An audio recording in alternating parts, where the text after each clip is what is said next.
Bismillahirrahmanirrahim. Assalamualaikum warahmatullahi wabarakatuh.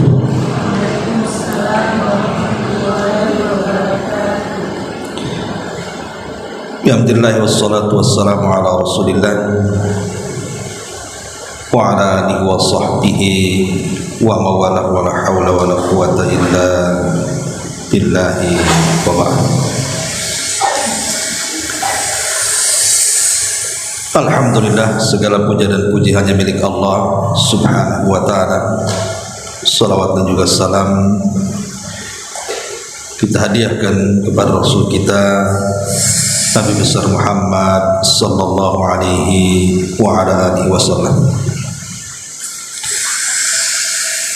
Lanjutkan kajian kita masih membahas tafsir surah An-Nazi'at. Kita masuk pada ayat ke-34 dan seterusnya. A'udzubillahi minasyaitonir rajim. Bismillahirrahmanirrahim. Fa idza ja'atit tammatul kubra yauma idzin yauma yatadzakkarul insanu ma sa'a.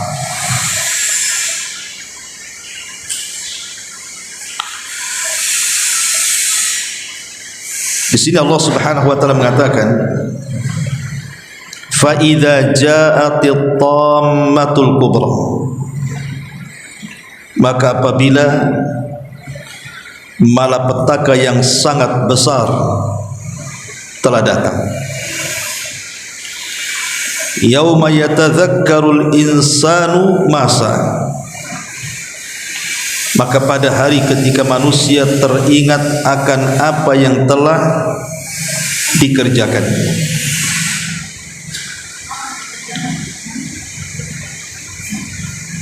Kalimat tammah disebutkan oleh para ulama bahwa tammah adalah satu di antara nama-nama hari kiamat. Karena nama-nama hari kiamat itu banyak sekali. Ada yang disebut dengan as-sakh, seperti Allah mengatakan fa idza ja'atis sakh. Kemudian juga disebut al-ghasyiyah, hal ataka hadithul ghasyiyah. Terkadang disebut al-qari'ah, al-qari'atu mal-qari'ah. Nah, di sini Allah Subhanahu wa taala menyebut salah satu nama kiamat itu adalah at-tammah. Bahkan para ulama sampai mengumpulkan istilah nama-nama kiamat itu hampir 80 lebih, dengan banyaknya nama untuk satu peristiwa besar, menunjukkan bahwa ini bukan peristiwa biasa, tapi ini peristiwa yang maha dahsyat. Makanya sebagian para ulama tafsir mengatakan hari kiamat disebut tammah itu karena peristiwa itu melampaui semua peristiwa.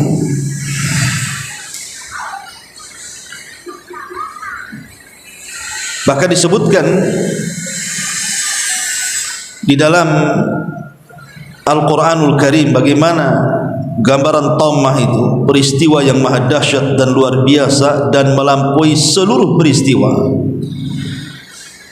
Allah Subhanahu wa taala berfirman dalam surah Al-Hajj ayat 1 sampai 2. Ya ayyuhan nas ittaqu rabbakum inna zalzalatas sa'ati syai'un 'adzim. Yauma tarawnaha tadhhalu kullu murdi'atin 'amma arda'at wa tada'u kullu dhati hamlin hamlaha wa taran nasa sukara wa ma hum bisukara walakin 'adzaballahi syadid. Wahai manusia, bertakwalah kepada Tuhan. Sesungguhnya kegoncangan hari kiamat itu adalah satu kejadian yang maha besar, maha dahsyat. pada hari ketika kamu melihat kegoncangan itu, lihatlah bagaimana semua wanita yang menyusui anaknya mereka lalaikan dari anak-anak yang disusui,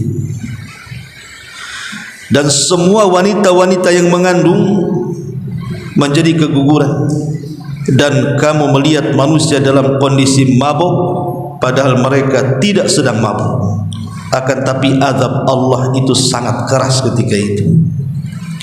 Itulah gambaran Tammah. Jadi gambaran Tammah itu adalah peristiwa yang melampaui semua peristiwa yang ada, menutup segalanya, membunuh segalanya, karena memang hari kiamat adalah nihayatul alam, akhir daripada seluruh kehidupan yang ada di alam semesta ini. Bahkan disebutkan juga dalam hadis Nabi sallallahu alaihi wasallam, hadis Abi Hurairah radhiyallahu anhu, kata Nabi sallallahu alaihi wasallam, badiru bil a'mali sab'an hal tantadiruna illa faqran munsiya aw ghinan mutghiya aw maradan mufsida aw haraman mufannida aw mautan mujhiza aw ad-dajjal fasyarru ghaibin yuntadhar aw as-sa'ah was-sa'atu adha wa amar. Kata Nabi SAW, bersegeralah kalian melakukan 7 perkara sebelum datang satu kefakiran yang melupakan.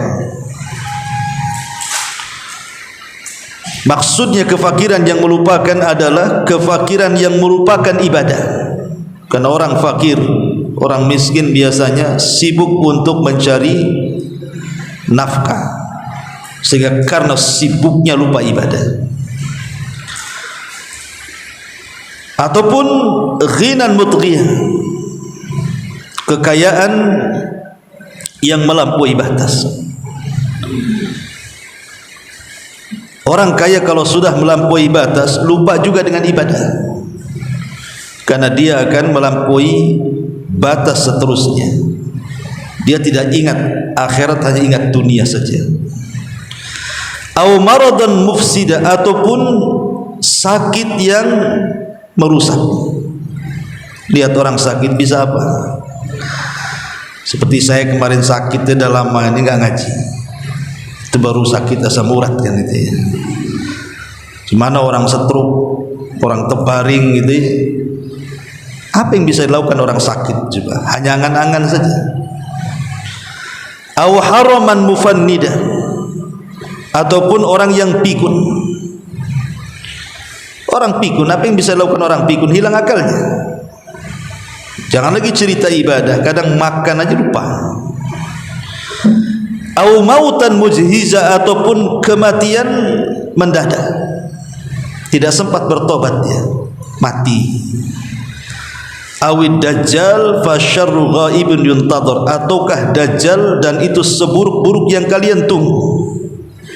Di sini syahidnya awis sa'a was sa'atu adha wa amar, ataukah kiamat. Dan hari kiamat itu lebih dahsyat dan lebih pahit rasanya. Artinya di sini Nabi SAW mengingatkan 7 perkara. Kalau selamat salah satunya, tidak mungkin selamat dari yang lainnya. Ibu selamat dari kefakiran yang melupakan. Alhamdulillah, ibu diberikan kekayaan. Terkadang kekayaan ini melupakan, karena biasanya kekayaan itu seseorang akan melampaui batas. Okelah selamat dari kekayaan, tidak melampaui batas. Tapi apakah kemudian dia selamat dari sakit, yang menjadikan orang sakit tidak bisa ibadah? Oke, ibu selamat dari sakit. Apakah ibu selamat dari pikun, yang akhirnya menghilangkan akal seperti anak-anak? Oke, ibu tidak pikun. Tapi apakah selamat dari kematian mendadak? Tidak. Banyak orang yang mati mendadak. Ibu lagi jalan ditabrak atau nabrak. jatuh dari motor mati, atau ada bencana alam. Okelah, selamat dari kematian mendadak. Apa bisa selamat dari Dajjal? Okelah, selamat dari Dajjal. Apakah selamat dari kiamat? Tidak ada yang selamat dari kiamat. Inilah maknanya dari kalimat Allah Subhanahu wa taala mengatakan fa idza ja'atit tammatul kubra. Maka apabila malapetaka yang sangat besar itu telah datang. Ma'asyiral muslimat yang dimuliakan Allah Subhanahu wa taala. Sedikit bicara hari kiamat. Al-Imam Ibn Utsaimin rahimahullahu ta'ala mengatakan, disebut kiamat itu karena ada 3 perkara. Kenapa hari kiamat disebut hari kiamat? Karena ada 3 perkara. Pertama, qiyamun nas min kuburihim li rabbil alamin. Karena manusia akan keluar dari kubur-kubur mereka dan menghadap Rabbul Alamin. Allah mengatakan liyaumin azim yauma yaqumun nas li rabbil alamin. Pada hari yang sangat besar, hari kiamat, di mana manusia akan berdiri menghadap Rabb semesta alam. Yang kedua, qiyamul ashhad alladzina yashhaduna lirrusuli wa 'alal umam. Karena akan berdiri para saksi yang akan menjadi saksi bagi para rasul dan bagi para umat-umat rasul. Sebagaimana Allah mengatakan wa yauma yaqumul ashhad, dan pada hari itu akan berdiri tegak saksi-saksi yang akan menjadi saksi bagi para rasul dan utusannya dan juga umatnya. Dan yang ketiga, qiyamul adli, karena pada hari itu akan ditegakkan keadilan. Wa nadha'ul mawazin al-qis li yaumil qiyamah, dan akan kami letakkan timbangan-timbangan keadilan pada hari kiamat. Itulah kiamat disebut kiamat karena 3 perkara ini. Karena manusia akan dihidupkan kembali dan dibangkitkan, karena manusia akan dijadikan saksi bagi para rasul dan juga bagi para umatnya, dan karena di situ akan ditegakkan keadilan yang akan mengadili seadil-adilnya di hadapan Allah Subhanahu wa taala. Hari kiamat. Fa idza ja'atit tammatul kubra. Maka apabila malapetaka yang sangat besar itu telah datang. Tentu at-tamah juga ada 2 macam. Ada at-tamatus sughra dan ada at-tamatul kubra. Ada at-tamah kecil, ada at-tamah besar. Ada malapetaka kecil dan malapetaka besar. Adapun malapetaka kecil, at-tamatus sughra, adalah kematian. Kata Nabi sallallahu alaihi wasallam, man mata faqad qamat qiyamatuh.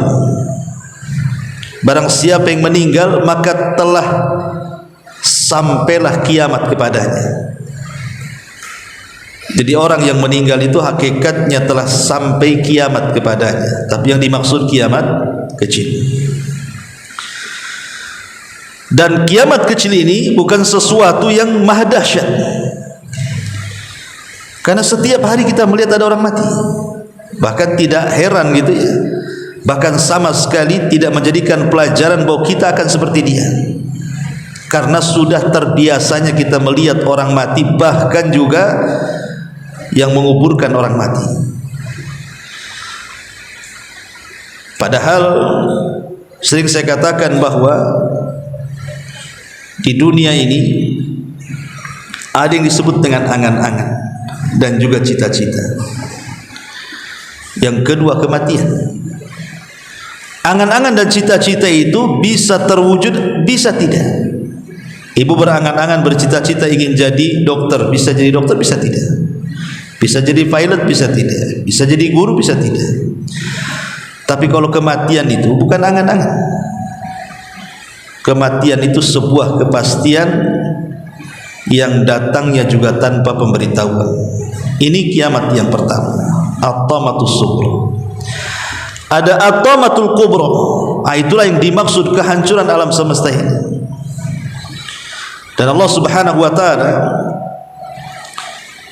berfirman di dalam Al-Qur'anul Karim, bagaimana Allah Subhanahu wa taala menggambarkan pada hari itu disebut dengan zalzalatus saati syai'un azim. Goncangannya sangat besar. Kapan itu? Ketika terjadi tiupan sangkakala yang pertama. Memang para ulama sering saya jelaskan sama ibu-ibu kan, terjadi silang pendapat soal berapa kali tiupan Israfil itu. Ada yang mengatakan 3 kali dan ada yang mengatakan 2 kali. Yang mengatakan 3 kali maksudnya tiupan pertama adalah tiupan kejutan, tiupan kedua tiupan kematian, dan tiupan ketiga tiupan kebangkitan. Tapi ada yang mengatakan 2 kali. Maksudnya tiupan pertama itu gabungan dari kejutan dan kematian, dan yang kedua tiupan kebangkitan. Dan orang yang pertama kali mendengar tiupan Israfil adalah orang yang sedang membenahi kolam penampungan air untuk minum untanya. Dia mendengar suara trompet, kemudian tiba-tiba pingsan dan mati.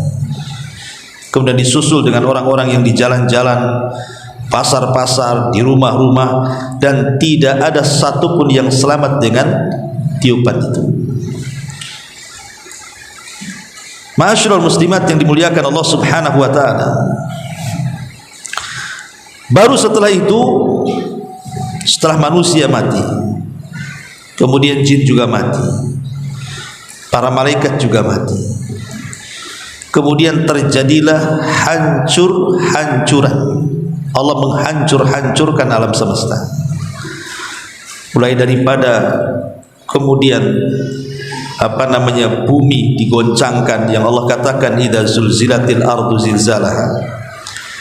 Kemudian lautan ditumpahkan, kemudian gunung dicabut, kemudian dihantam-hantamkan, kemudian bintang pun berjatuhan, kemudian langit digulung, dan begitu seterusnya. Abu Hurairah radhiyallahu anhu ditanya, berapa jarak tiupan pertama ke kedua itu? Maka Abu Hurairah radhiyallahu anhu hanya mengatakan arbaun, di angka 40, tanpa menyebutkan hari, tanpa menyebutkan bulan, tanpa menyebutkan tahun. Artinya bisa 40 hari, bisa 40 bulan, bisa 40 tahun terjadinya kehancuran itu. Lah saat terjadi kehancuran itulah Allah menghancur-hancurkan makhluknya, kecuali beberapa makhluk yang Allah kecualikan tidak Allah hancurkan, seperti arasy, kursi, termasuk juga tulang ekor manusia, termasuk ruh gitu ya. Kemudian sorga tidak dihancurkan. Maka Allah Subhanahu wa taala mengkhitab di hadapan makhluk yang sudah dihancur-hancurkan itu dan mengatakan, limanil mulkul yaum. Limanil mulkul yaum. Kalian sudah tahu siapa sekarang yang berkuasa. Kalian sudah tahu siapa yang berkuasa. Tidak ada yang jawab, karena memang tidak ada yang hidup, semua sudah mati. Maka Allah Subhanahu wa taala menjawab sendiri dan mengatakan, lillahil wahidil qahar. Kekuasaan ini pemiliknya hanya zat yang maha satu, yang bisa melakukan segalanya. Dialah Allah Subhanahu wa taala. Baru setelah itu, setelah terjadi kehancuran yang luar biasa, langit diganti dengan langit yang baru, bumi diganti dengan bumi yang baru, baru Allah Subhanahu wa taala kirimkan hujan. Hujan ini kemudian menembus kepada setiap tanah-tanah di bumi yang baru, kemudian menyentuh kepada setiap tulang ekor manusia sejak zaman Adam sampai yang terakhir mati. Maka Allah Subhanahu wa taala dengan kuasanya mengembalikan seluruh jasadnya. Lah ketika Allah Subhanahu wa taala sudah mengembalikan seluruh jasadnya, dirangkai lagi tulangnya, dagingnya, uratnya dan begitu seterusnya sampai menjadi manusia, maka Allah munculkan ke permukaan bumi baru. Allah mengatakan wa alqat ma fiha wa takhallat. Kami keluarkan beban-beban isi bumi kemudian ditumpahkan ke permukaan. Dan Allah juga mengatakan idza zulzilatil ardu zilzalaha wa akhrajatil ardu athqalaha, dan kami keluarkan beban-beban berat bumi, maksudnya jasad-jasad manusia. Lah setelah kemudian jasad manusia ini yang belum ada ruhnya, bergelimpangan di mana-mana. Di sampingnya boleh jadi mungkin jasad manusia dengan jasad binatang di sampingnya, kan tidak, karena semua akan dibangkitkan. Bukan hanya kita manusia, semua binatang juga akan dibangkitkan. Binatang kecil sekelas kecoa, semut, laron dan yang lainnya, sampai binatang besar mungkin kalau ada dinosaurus gitu ya, semua akan dibangkitkan. Jadi ketika kemudian jasad bergelimpangan, ya sudah kumpul dengan jasad-jasad binatang lah kan itu. Baru disinilah Allah Subhanahu wa taala membangkitkan Israfil, kemudian memerintahkan untuk meniup sangkakala yang kedua. Maka Israfil pun kemudian meniup sangkakala yang kedua. Ketika itulah Allah mengatakan wa idzan nufusu zuwizat, ketika mulai Allah gabungkan ruh dengan jasad. Jadi ruh yang tidak hancur saat kiamat itu, ada yang mengatakan bahwa ruhnya orang-orang yang mukmin diletakkan di Iliyin, tempat yang paling tinggi. Ada yang mengatakan bahwa ruhnya orang-orang kafir itu diletakkan di Sijjin. Jadi ruh itu melesat semuanya, baik yang dari Iliyin, baik yang ada di Sijjin, kemudian menyatu kepada jasad-jasad masing-masing tanpa tertukar. Pada ruh sebanyak itu dan jasad sebanyak itu, tidak ada yang tertukar. Maka disitulah manusia pun dibangkitkan. Ketika ruh sudah masuk, dibangkitkan. Dan ingat, setelah ruh sudah masuk ke jasad, maka ruh itu tidak akan keluar lagi. Kalau di bumi, ruh bisa keluar dari jasad. Kata Imam Ibnul Qayyim rahimahullahu ta'ala, orang yang ada di bumi itu asalnya jasad, ruh itu mengikut. Kemudian masuk kuburan, terbalik, asalnya ruh, jasad itu mengikut. Kemudian setelah masuk ke alam akhirat, maka dua-duanya menjadi asal. Ruh dengan jasad tidak mungkin terpisah lagi. Karena di dunia bisa terpisah, di alam kubur bisa terpisah, tapi di akhirat tidak akan terpisah. Selamanya akan seperti kita sekarang. Sehingga mereka akan merasakan apa yang tidak bisa dibayangkan. Matahari didekatkan, keringat bercucuran, berdiri lama gitu, dan begitu seterusnya dari peristiwa hari kiamat kan. Makanya kalau Allah mengatakan bahwa itu semacam tomatul kubro, sesuatu yang melampaui batas peristiwa, ya memang seperti itu. Di dunia manusia itu yang dihormati kan jasadnya saja. Orang jasad manusia itu kalau ada ruh itu masih dihormati. Lihat orang-orang hidup itu yang punya kekayaan, bos-bos yang berpangkat, berjabat dan begitu seterusnya, mereka masih dimuliakan jasadnya. Kenapa? Karena masih mengikut ruhnya, ruhnya yang ikut jasad. Coba kalau ruh itu dicabut, jadi mulia? Tidak. Setingkat presiden saja kalau hari ini dicabut nyawanya, kemudian diletakkan di jalan raya jasadnya, seminggu saja sampai bau busuk. Tidak ada orang berani mendekati dia, apalagi memegang tangannya, mencium dan begitu seterusnya. Enggak ada, karena sudah tidak ada kemuliaan lagi. Karena mulianya jasad itu karena ada ruh. Kalau tidak ada ruh, manusia mana ada mulia? Bahkan mungkin dimakan cacing tanah lah kalau masuk kuburan. Kemudian masuk kuburan, maka asalnya ruh, jasad ini ikut. Tetapi nanti pada hari kiamat akan dipisah lagi. Baru setelah hari kebangkitan, dan Allah katakan wa idzan nufusu zuwijat, apabila ruh sudah dimasukkan ke dalam jasad, maka tidak mungkin keluar lagi, karena dua-duanya menjadi asal. Imma dia masuk surga dengan kenikmatan ruh dan jasadnya, atau imma masuk neraka dengan azab yang dideritanya dengan ruh dan jasadnya. Mereka tidak hidup dan tidak mati kalau di neraka. Karena nanti pada hari kiamat Allah akan memanggil kematian, kemudian akan dirubah menjadi kambing kibas, kemudian disembelih di antara neraka dan surga. Artinya tidak ada kematian. Kemudian Allah Subhanahu wa taala mengirim para penyeru dan mengatakan, ya ahlal jannah la mautalakum, ahli surga, tidak ada kematian bagi kalian. Wa ya ahlan nar la mautalakum, wahai penuh neraka, kalian juga tidak ada kematian. Artinya kekal dengan kenikmatannya yang satu pula kekal dengan azabnya, naudzubillah.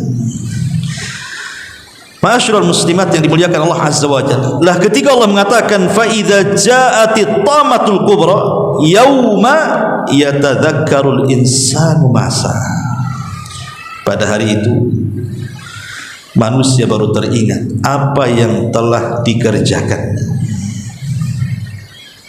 Tapi apa ingatan saat terjadi kiamat?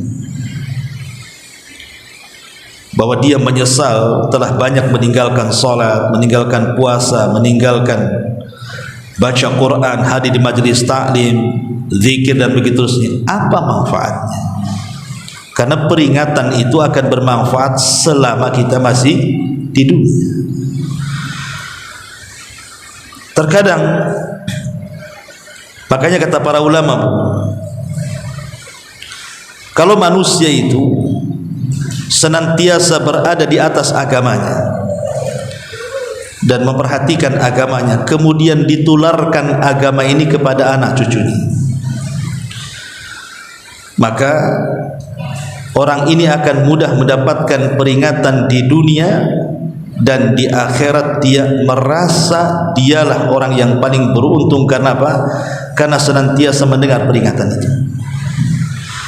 Tapi kalau sebaliknya di dunia dia tidak mendapatkan peringatan dan tidak memperingati orang, kemudian tiba-tiba ingat setelah kematian atau setelah kiamat, percuma itu.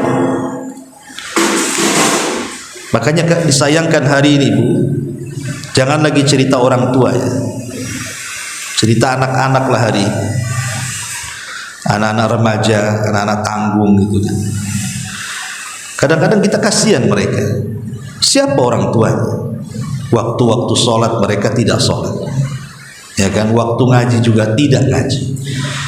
Sebagian besar mereka malah main di jalan-jalan. Kemudian ada yang terkena narkoba, ngelem, tawuran, macam-macam, dan itu mayoritas.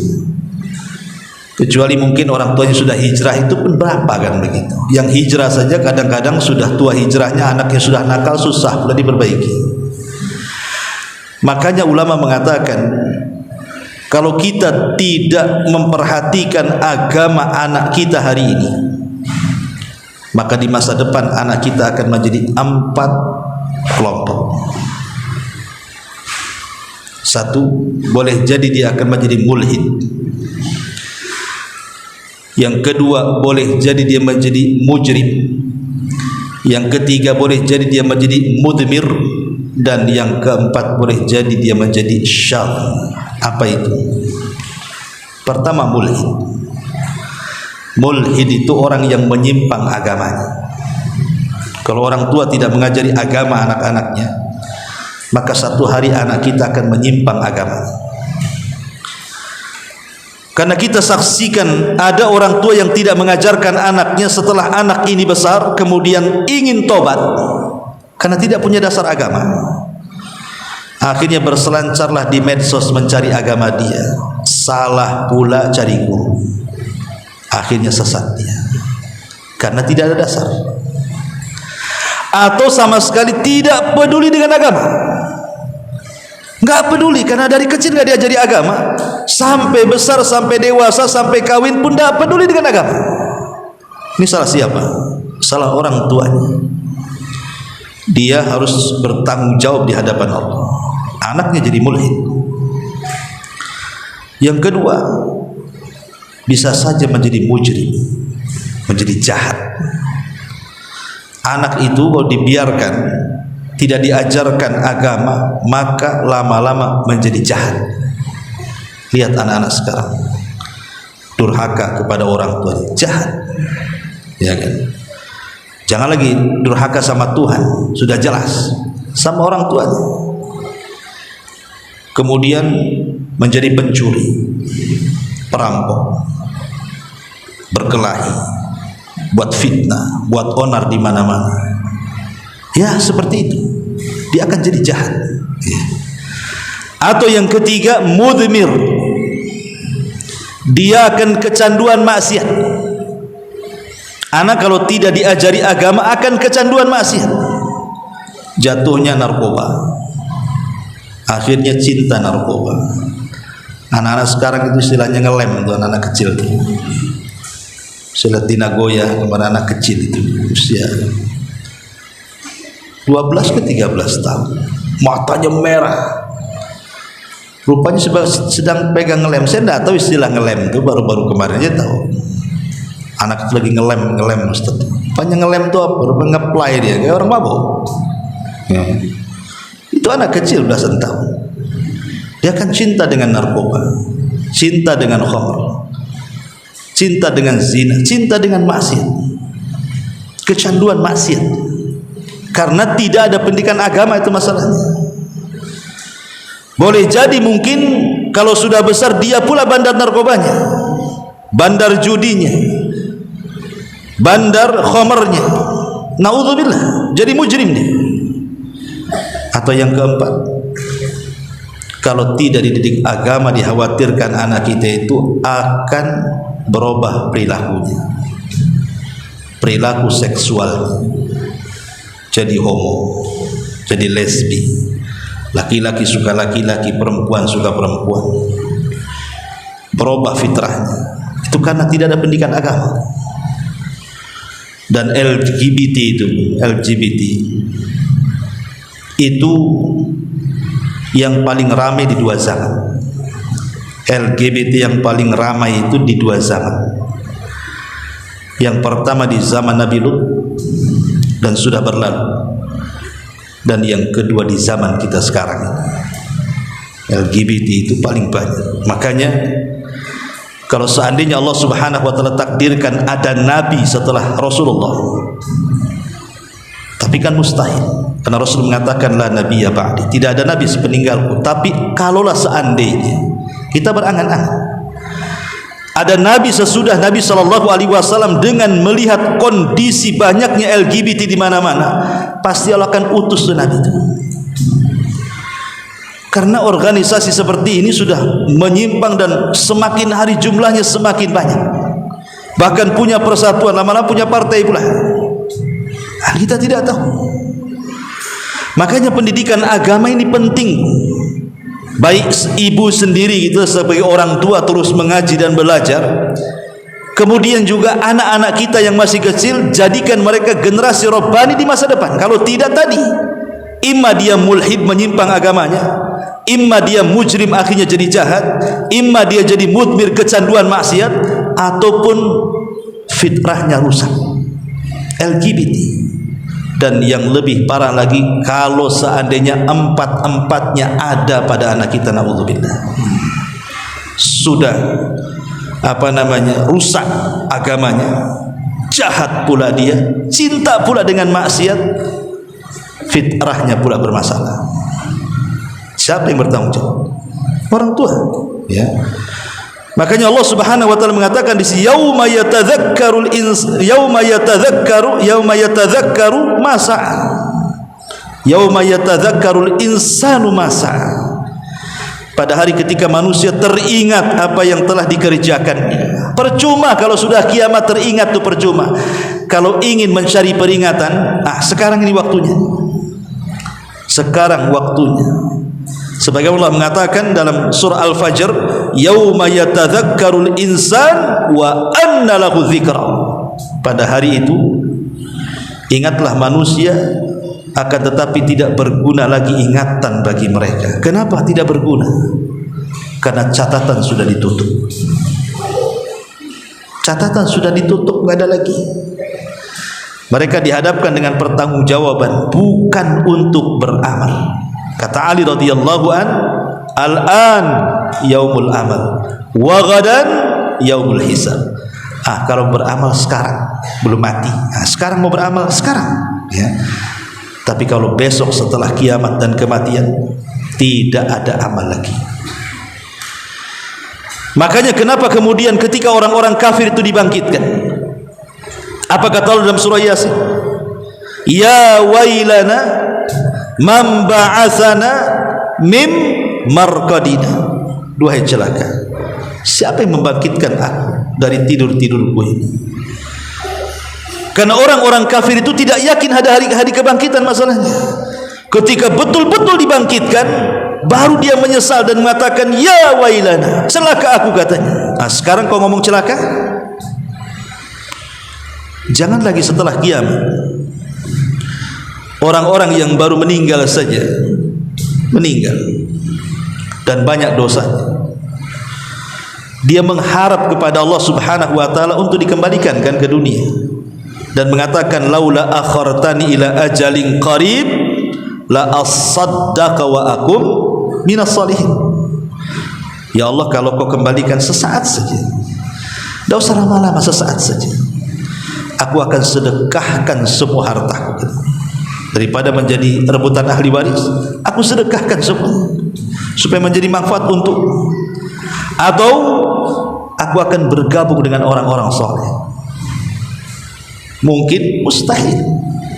Kalla innaha kalimatun huwa qailuha, itu angan-angan kau saja. Wa mi waraihi barzakhun ila yaumi yub'atsun, karena engkau sudah terdinding antara kehidupan dunia dan kehidupan kubur. Semua akan teringat.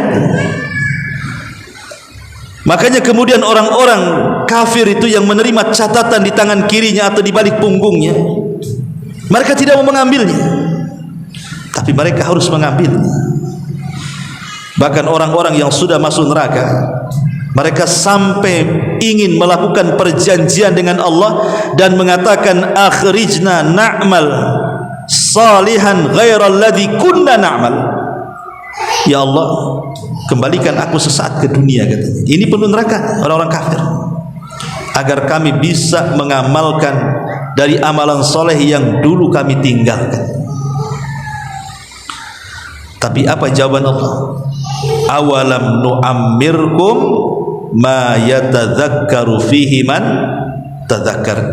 Dulu aku sudah kasih usia panjang loh. Allah Subhanahu wa taala mengingatkan nikmat itu. Sekarang kau di neraka minta keluar, kemudian ingin beramal soleh. Lah di dunia lo aku kasih kesempatan. Awalam nu'ammirkum, kami berikan umur kepada kalian.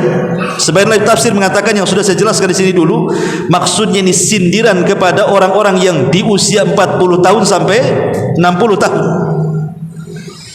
Seolah-olah Allah ingin katakan, dulu aku kasih usia kamu sampai 40 tahun, bahkan sampai 60 tahun. Lah kemanakan usia itu? Itu maksudnya. Kenapa kemudian khitabnya kepada 40 sampai 60? Karena sekali lagi bahwa usia 40 sampai 60 itu hampir semua nikmat Allah sudah Allah berikan kepada kita. Mana syukurnya? Rata-rata usia 40 sampai 60 sudah punya pasangan. Itu nikmat. Rata-rata sudah punya anak. Kalau sudah 60 sudah punya cucu lagi.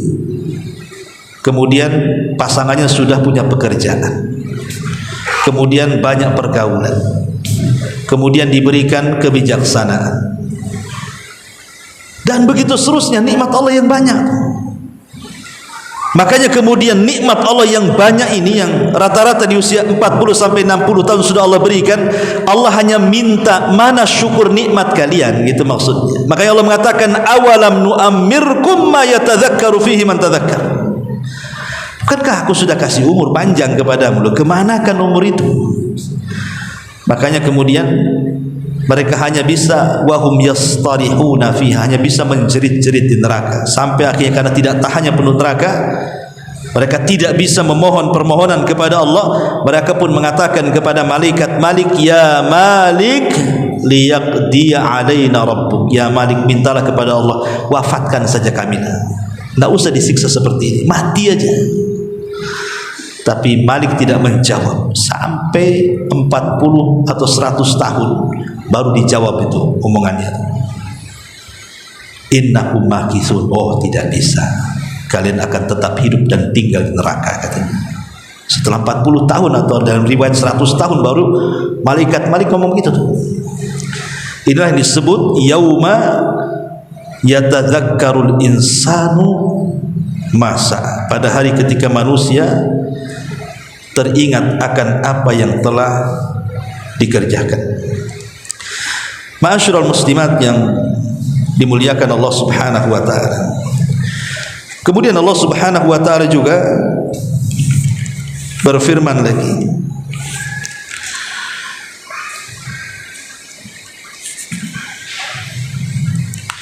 wa burrizatil jahimu liman yara fa amma man tagha wa athara al hayatad dunya fa innal jahima hiyal ma'wa. Wa burrijatil jahim liman yara, dan diperlihatkan neraka dengan jelas kepada setiap orang yang melihatnya. Adapun orang-orang yang melampaui batas dan mengutamakan kehidupan dunia, maka sungguh nerakalah tempat tinggalnya. Karena nanti pada hari kiamat, setelah manusia terjadi penyesalan, manusia dikumpulkan di padang mahsyar,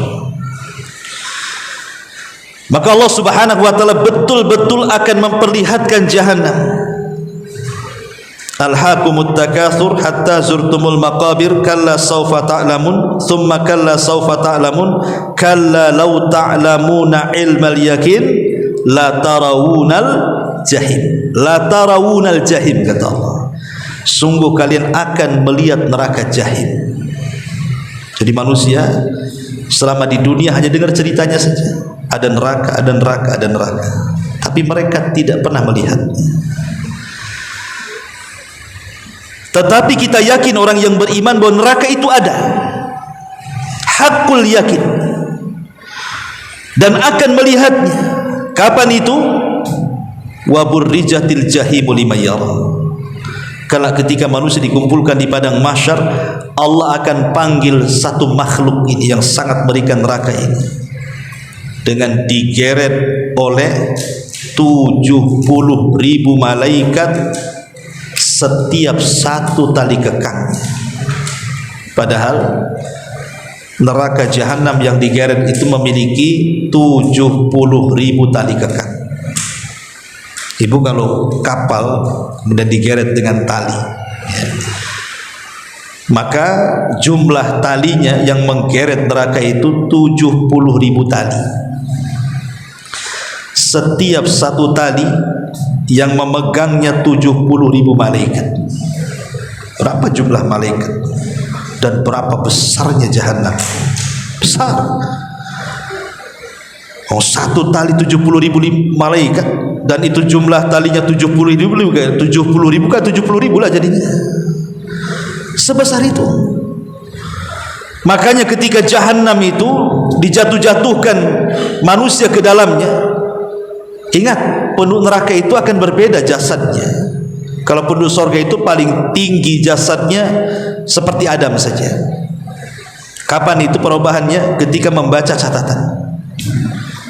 Jadi orang yang beriman ketika membaca catatannya itu, maka akan bercahaya, badannya membesar, bercahaya, membesar sampai maksimal seperti Adam. Tingginya 60 hasta, lebarnya 7 hasta, dan menjadi manusia yang paling ganteng dan cantik kalau perempuan.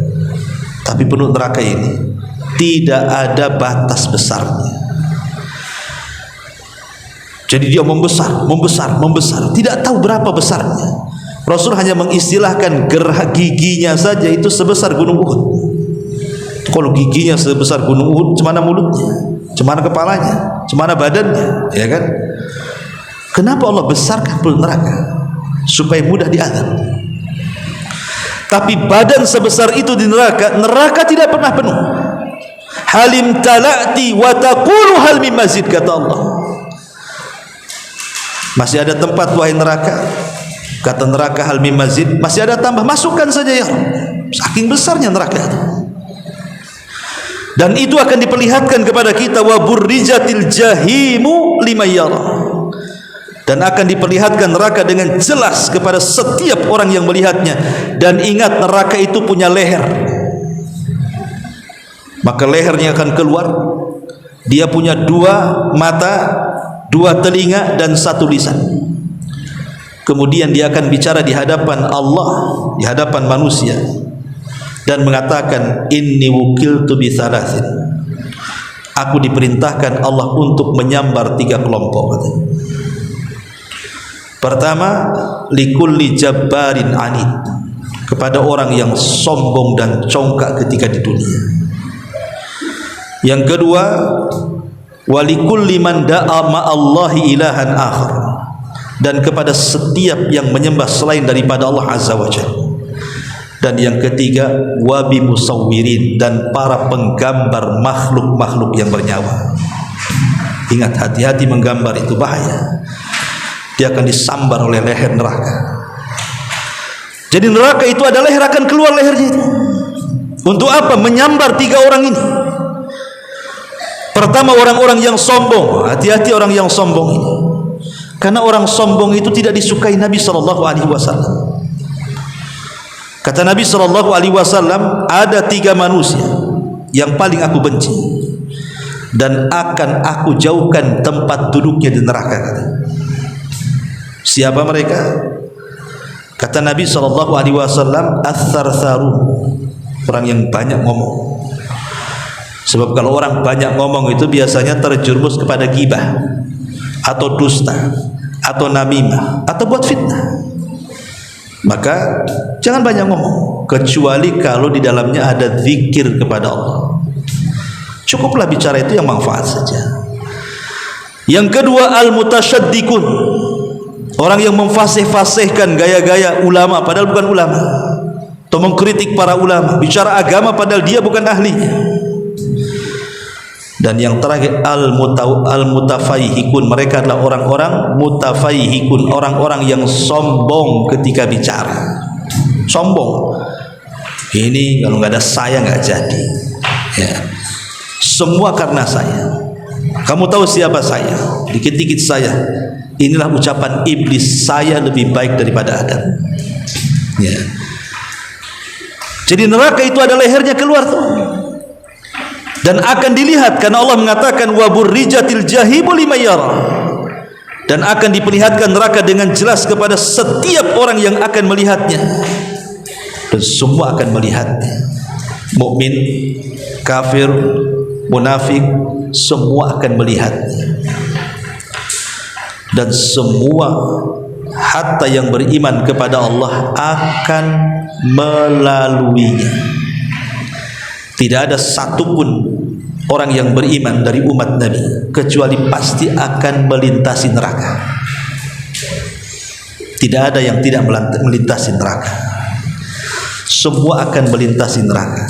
Allah mengatakan, wa in kuntum illa wariduha, dan tidaklah kalian kecuali pasti akan melewatinya. Maksudnya apa? Maksudnya Allah akan letakkan satu jembatan, titian yang disebut siratal mustaqim. Semua manusia akan melalui di atas sirat itu. lah di bawah sirat itulah jahannam. Artinya semua pasti akan melewati neraka. Cuman ada yang seperti kilat tahu di ujung gitu ya. Ada seperti kuda balap tahu di ujung, ada yang lari kencang, ada yang jatuh, kemudian ada yang terkena kait dan masuk, naudzubillah. Ya. Jadi tapi semua akan melewatinya. Tidak ada manusia tidak melewatinya. Hatta para nabi melewatinya. Dan yang pertama kali melewati adalah Nabi SAW. Kemudian apabila Nabi sudah sampai di ujung titian itu, maka dia akan menunggu setiap umatnya yang lewat dan mengatakan kepada Allah, ya Allah, Rabbi salim salim, ya Allah selamatkan umatku. Saking sayangnya Nabi. Lalu untuk siapa neraka diperlihatkan itu? Maka Allah mengatakan di sini, fa amma man tagha. Adapun orang-orang yang melampaui batas, maksudnya membangkang dan berlaku sewenang-wenang, wa atharal hayatid dunya, dan lebih mengutamakan kehidupan dunia, fa innal jahimah hiyal ma'wa. Maka sungguh neraka itulah tempat tinggalnya. Ma'asyiral muslimat yang dimuliakan Allah Subhanahu wa taala, Nabi SAW dalam sebuah hadis yang dikeluarkan Imam Tirmidzi dan dihasankan oleh Syekh Albani rahimahullah, di antara doa yang biasa dibaca Nabi apa? Allahumma qsim lana min khasyatika ma yahulu bainana wa baina ma'asik, wa min ta'atika ma tuballighuna bihi jannatak, wa minal yaqini ma tuhawwinu bihi alaina masaibat dunya, wa matti'na bi asma'ina wa absarina wa quwwatina ma ahyaitana, waj'alhu al-waritha minna, waj'al tha'rana 'ala man zalamana, wansur 'ala man 'adana, wa la taj'al musibatana fi dinina, wala taj'alid dunya akbar hammina wala mablagha ilmina wala tusallit alaina ma la yarhamna.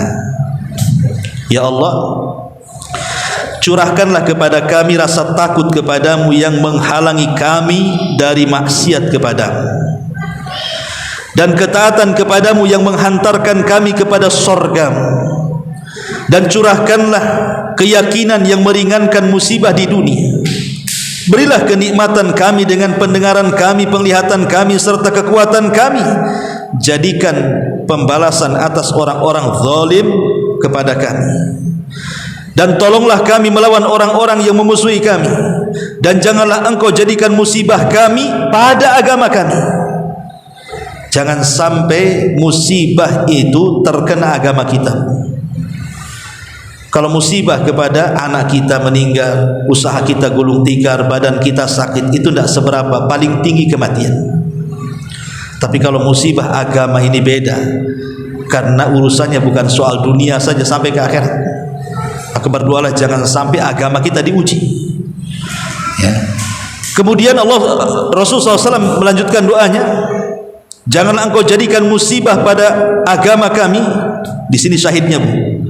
Dan jangan engkau jadikan dunia sebagai impian terbesar kami, serta pengetahuan kami yang tinggi, serta jangan engkau kuasakan atas kami orang-orang yang tidak menyayangi kami. Di sini Allah Rasul mengatakan apa? Wala taj'alid dunya akbar hammina wala mablagha ilmina. Ya Allah, janganlah engkau jadikan dunia sebagai impian terbesar kami, serta jangan pula jadikan dunia sebagai pengetahuan kami yang paling tinggi. Sebab kalau seandainya itu yang jadi prioritas kita, maka masuk pada kalimat fa amma man tagha wa atharal hayatad dunya. Kenapa kemudian Allah menyandingkan kalimat tagha dengan dunia? Tagha itu artinya melampaui batas. Karena memang sebab terbesar manusia melampaui batas karena apa? Karena dunia. Lihat orang-orang yang sebelum dibentangkan dunia kan, baik-baik aja orangnya, masih ngaji, masih senyum, tidak sombong, ketemu mau ngobrol gitu ya. Tiba-tiba Allah berikan kekayaan, udah jarang ngaji, Ketemu juga sudah jarang, sekali ketemu tak pernah senyum, tak pernah kalam. Apalagi kemudian dia makin meroket kekayaannya, kawannya pula makin jatuh miskin, makin tidak dilihat lagi. Apalagi sudah pindah perumahan, yang satu dirului S1-nya pula disuka jadi, makin lagi kan gitu. Itulah yang disebut dengan kalla innal insana la yatgha an ra'ahus taghna. Sekali-kali manusia itu jangan melampaui batas apabila Allah bentangkan dunia. Dari sini kata para ulama, sirru tughyan ad-dunya, rahasia bejatnya orang itu karena dibentangkan dunia. Jadi rahasia bejatnya, kenapa orang jadi bejat itu? Rata-rata karena dunia, tidak lain dan bukan, rata-rata dunia.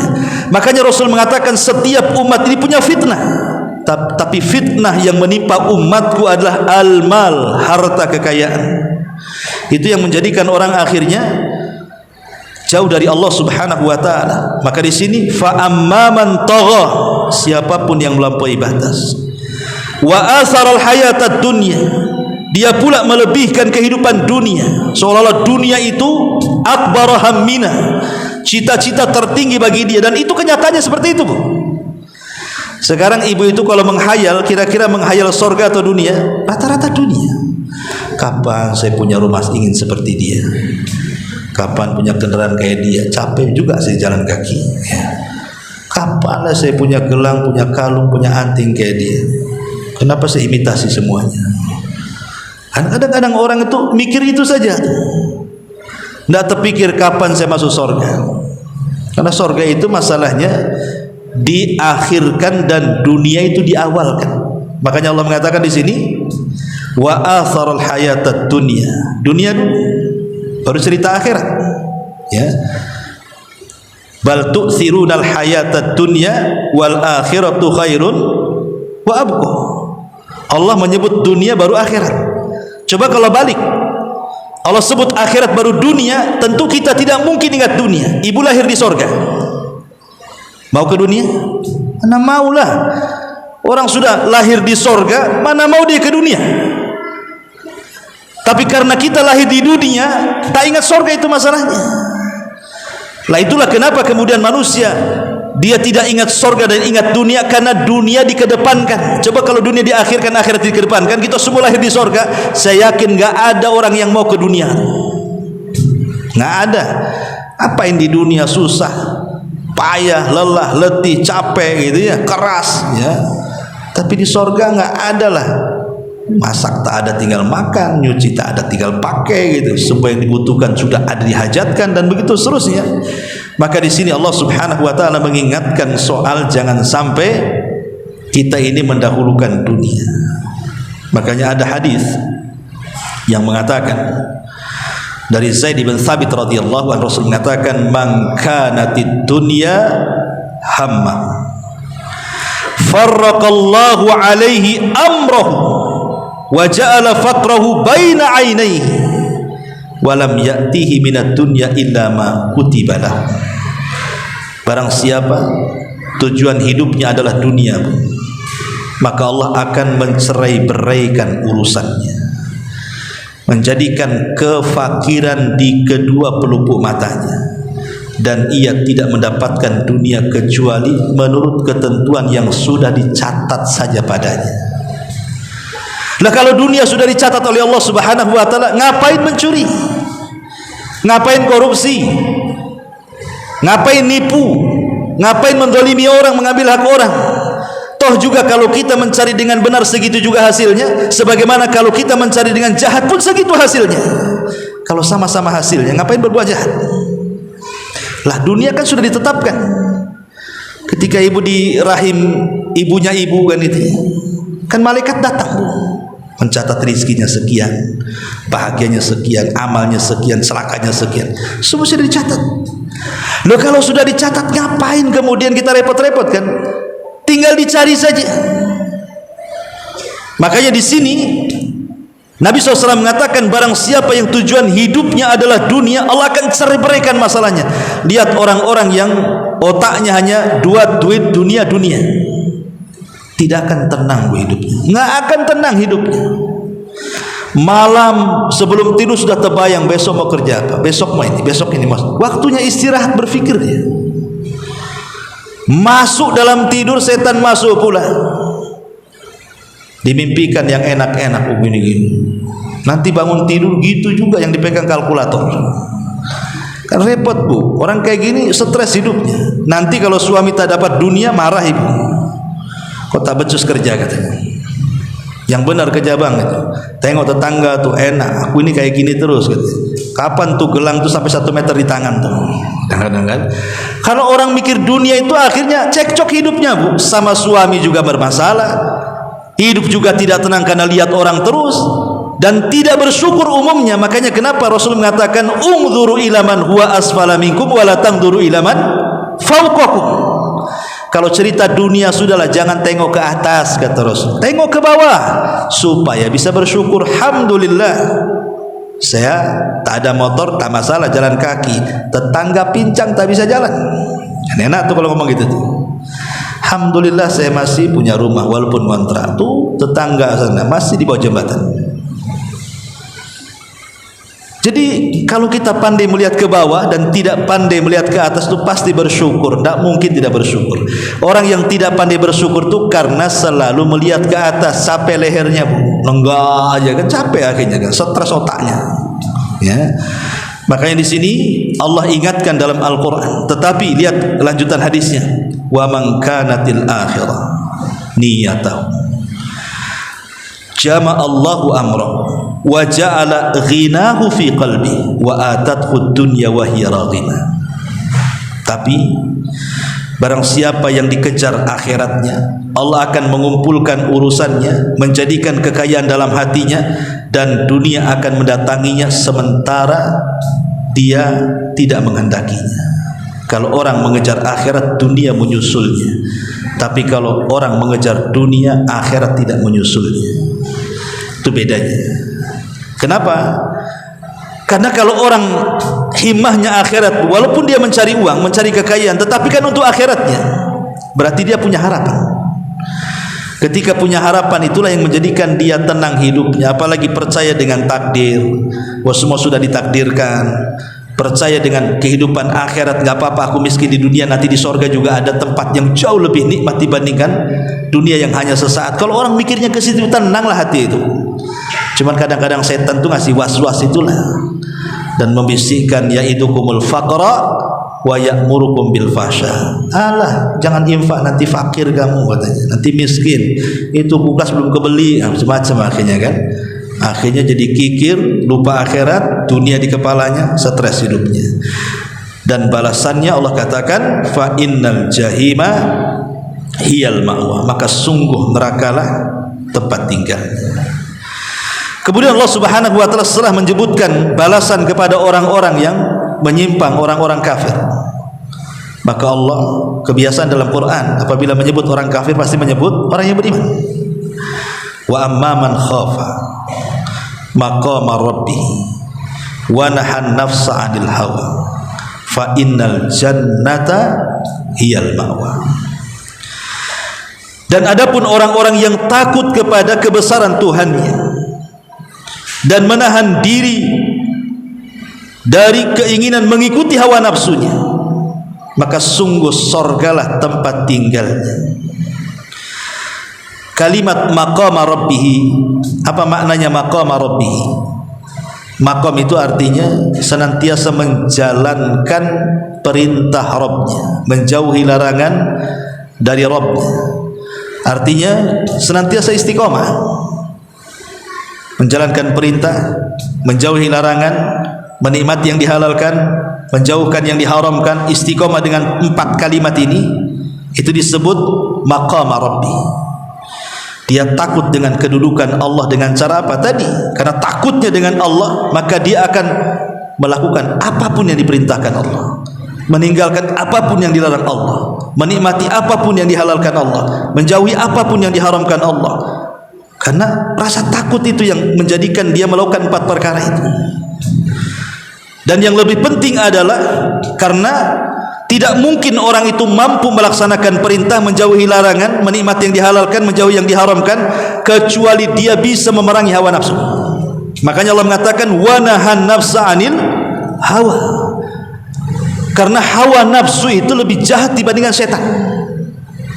Hawa nafsu itu lebih jahat dibandingkan setan. Kalau setan bisa kita usir.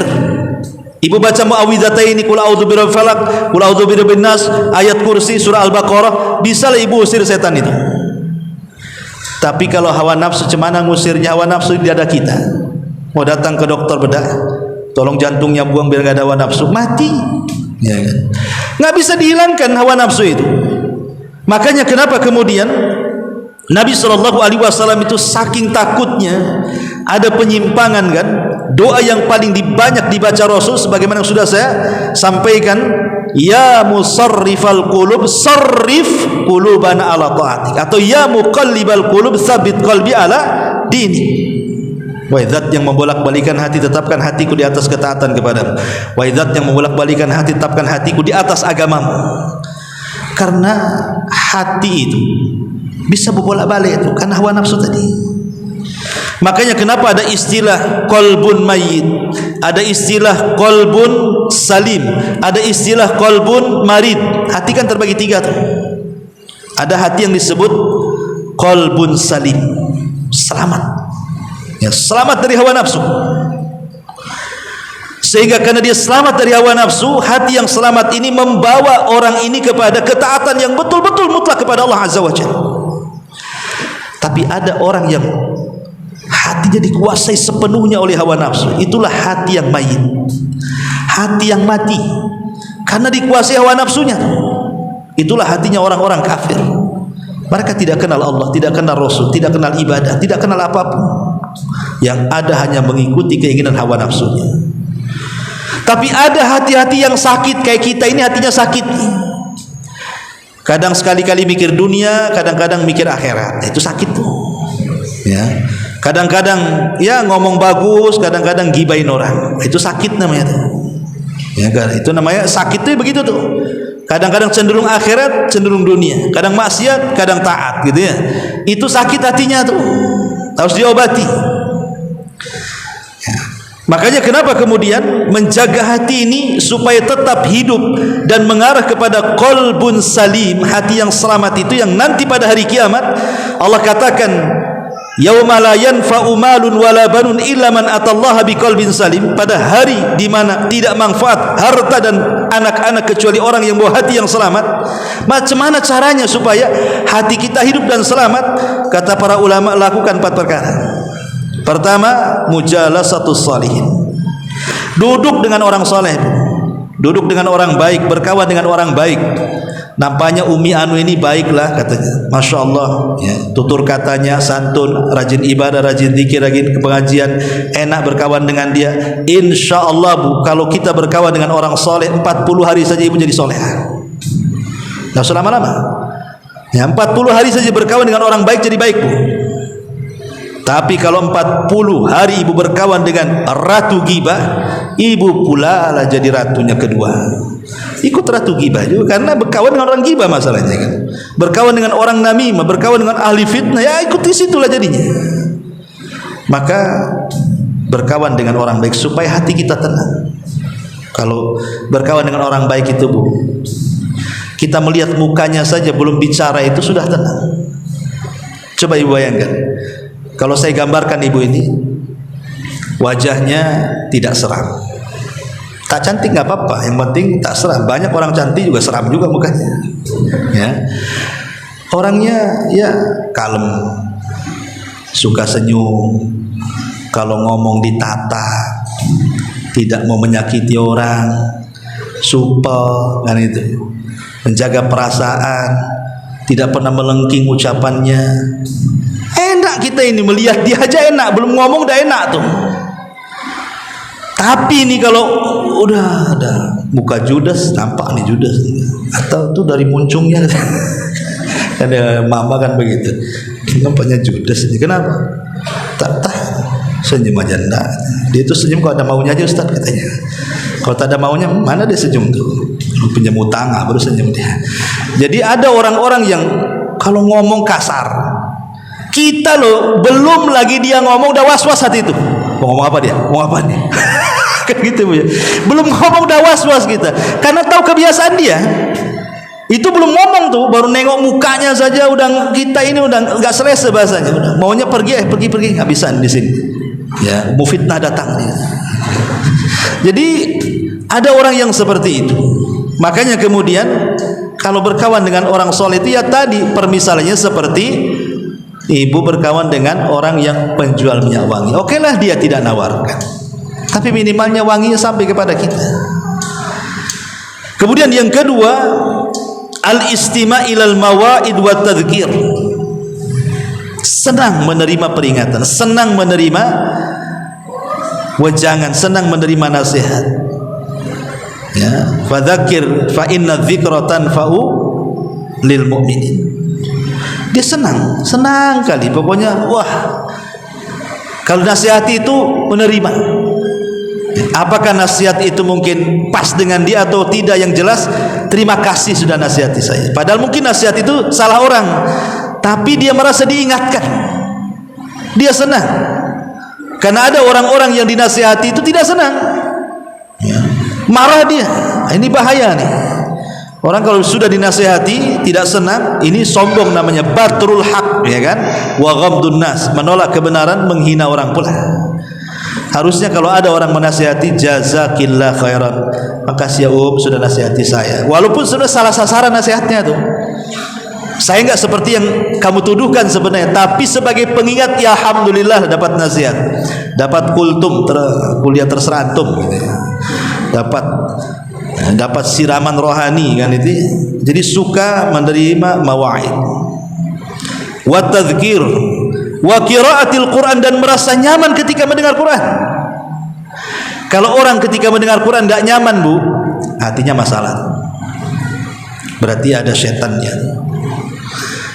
Kemudian yang ketiga, an-nadharu wat tafakkur fi makhluqatillahi azza wajalla.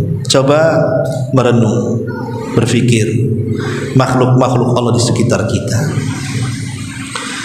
Dulu tetangga ini kaya, sombong, sekarang udah jatuh, miskin. Kasihan dulu terus kayak orang gila. Itu kan peringatan tuh sebenarnya, pelajaran dari orang sekitar gitu ya. Dulu tetangga sebelah ini mantan preman, sekarang udah pensiun, udah terbaring dia. Mana kekuatannya, sudah nggak ada. Apa yang disombongkan? Aduh, sebelah ini mantan rentenir, dulu sebelah ini mantan atlet, sekarang stroke. Kan kita bisa melihat tuh, ya, makhluk-makhluk Allah di sekitar kita untuk jadi pelajaran maksudnya kan. Kenapa dia seperti itu? Ada apa dengan dia? Ya, kita bisa melihat semuanya sebenarnya. Itu yang bisa kita ambil ini. Ataupun dulu, masya Allah, saya lihat, saya kenal itu Umi si Anu tuh, masya Allah, dulu itu liar-liarnya tuh. Ya, udah nggak pernah pakai baju, robek-robek sana sini, malam keluar nggak jelas. Sekarang sudah bercadar, sudah ngaji, sudah ini, masya Allah. Kok bisa ya gitu? Jadi justru yang jelek jadi baik, jadi pelajaran. Ataupun sebaliknya, yang baik jadi jahat pun jadi pelajaran tuh. Tafakur tuh, kita disuruh tafakur. Atau secara umum kita tafakur, melihat langit, melihat bumi, melihat hutan, melihat lautan, melihat pepohonan dengan beragam pepohonannya, dengan ikan dengan beragam ikan, begitu seterusnya. Rupanya Allah itu adalah zat yang maha kuasa. Dan yang terakhir, an-nadharu fi awaqibil zalamati wal mufsidin. Cobalah lihat akibat-akibat orang-orang yang zalim, orang-orang yang merusak di bumi. Ya, dulu itu, sekarang itu si Umi Anu tukang, saya kenal tukang gibah deh. Sekarang setruk tuh mulutnya tuh udah bisa gibah kan itu ya. Mungkin tuh jangan-jangan itulah akibat banyak gibah, akhirnya menyon pula mulutnya tuh. Jadi itu di dunia yang kita nampakkan sering ada orang jahat kemudian kecelakaan. Itu di dunia kita nampak.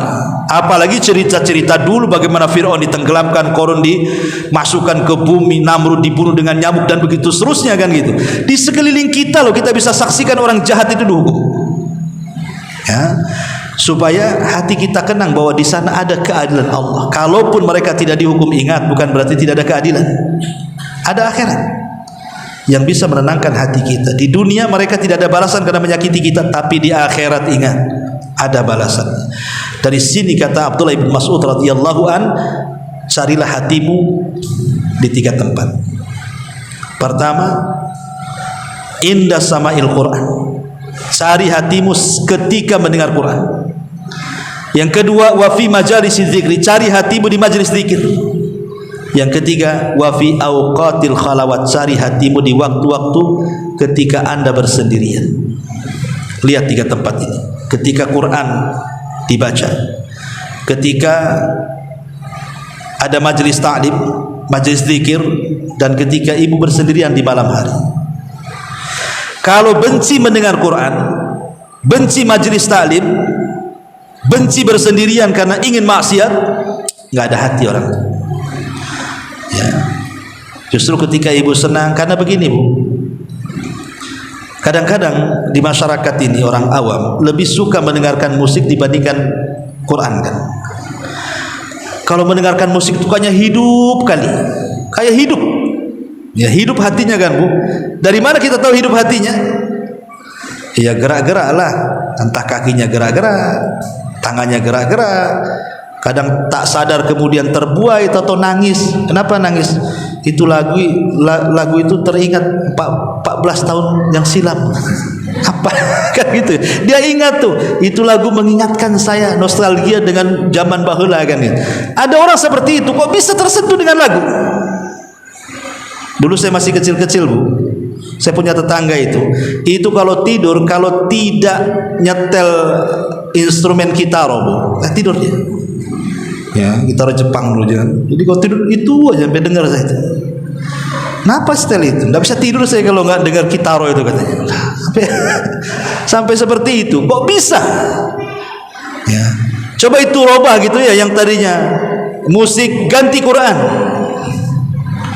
Malah tak bisa tidur Ustaz.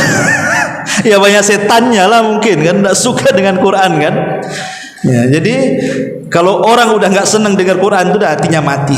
Atau tidak suka juga di majelis taklim. Contoh Bu, orang nggak suka di majelis taklim, ibu cari tetangga ibu yang tidak pernah ngaji, tidak pernah ngaji sama sekali, paksa dia datang ke pengajian.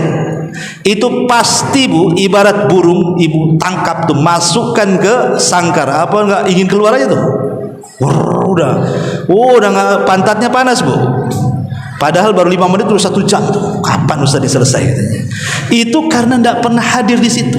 Tapi nggak menikmati. Kalau orang sudah hadir kan menikmati kan enak kan. Kadang-kadang kurang-kurang, ya kadang-kadang ngantuk-ngantuk. Besok bawa bantal. Karena biasanya di pengajian itu paling senang ngantuk tuh. Terutama malamnya nggak tidur kan. Jadi yang ketiga, fi awqatil khalawah, cari juga hati di waktu-waktu ibu sedang bersendirian, bangun tengah malam. Ya, kemudian tahajud. Di situ ada nggak perasaan rindu? Ya kalau nggak ada berarti ya hatinya perlu tarbiyah. Itulah kata Abdullah bin Mas'ud radhiyallahu anhu.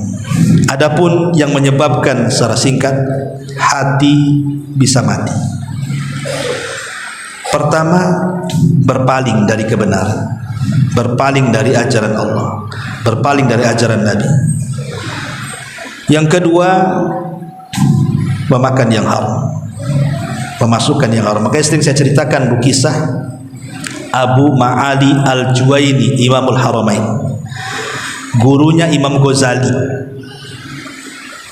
Jadi ada seorang ulama namanya Abu Ma'ali Al-Juwaini, Imamul Haramaini, itu syekhnya atau gurunya Abu Hamid Al-Ghazali. Ma'ruf Imam Ghazali itu muridnya. Jadi Abu Ma'ali Al-Juwaini Bu, kalau berdebat itu saking cerdasnya, kalau berdebat nggak pernah kalah. Tapi terkadang waktu berdebat itu terkadang lidahnya macam gagap, ada gagap-gagapnya sedikit. Jadi apabila ditanya, ya Imam, kau ini cerdas, ahli debat, tapi terkadang ada gagap-gagapnya, itu kenapa tuh? Kata Abu Ma'ali Al-Juwaini, iya, ini akibat 1 tetes air susu yang pernah aku minum dari seorang budak. Kemudian dicerita. Jadi bapaknya Abu Ma'ali Al-Juwaini ini orangnya paling warok, paling zuhud, ya. Dia tidak pernah memasukkan yang diharamkan kepada istrinya. Ya, jadi ketika hamil, tahu punya anak ya bapaknya, maka suaminya ngomong sama istrinya, jangan ada satu makanan atau minuman yang masuk ke mulutmu dari yang haram. karena saya ingin punya anak yang soleh dan betul-betul ditaati. Dia tidak sembarang masukkan, umpamanya ada makanan di tetangga, tidak langsung dimakan, tidak mau, karena takutnya syubhat. Tahu ya diterima tapi tidak dimakan gitu ya. Pokoknya betul-betul dia hanya makan yang dikasih suaminya saja. Dari orang lain dia tolak, ya nggak mau, karena pesan suaminya jangan memasukkan yang diharamkan. Dan dia yakin dengan suaminya. Jadi satu hari ketika bayinya lahir, ini ibunya Abu Ma'ali ini keluar entah kemana, bayinya nangis. Nangisnya. Di situ ada budak wanita, punya bayi juga. Kasihan dengan bayi ini nangis, jangan-jangan dia haus. Jadi tanpa ada izin dari ibunya diambil bayi itu, disusukan. Ketika disusukan nampak ibunya marah dulu, ambilnya bayi itu. Kemudian suaminya datang, dimasukkan jari ke mulut si bayi itu supaya dimuntahkan lagi itu. Sampai kayak gitu, Bu. Kalau ibu makin ditelan lah, enak katanya. Ada lagi gitu kan itu. Ini dimuntahkan supaya air susunya keluar. Tapi kadang sudah beberapa tetes tertelan. Kata Abu Ma'ali Al-Juwaini, inilah yang membuat aku gagap dalam berdebat. Lihat pengaruh. Itu baru satu tetes, Bu. Gimana satu gelas? Gimana satu baskom? Gimana satu ember? Kan itu ya. Apa nggak makin gagap dia kan gitu. Maknanya makanan yang haram itu mempengaruhi hati. Ya. Maka jauhi makanan yang haram. Termasuk fi'lul ma'asi. Banyak maksiat. Mendengar yang tidak boleh, memandang yang diharamkan, dan begitu seterusnya. Wallahu a'lam. Subhanallah bihamdika, asyhadu an la ilaha illa anta astaghfiruka wa atubu ilaik.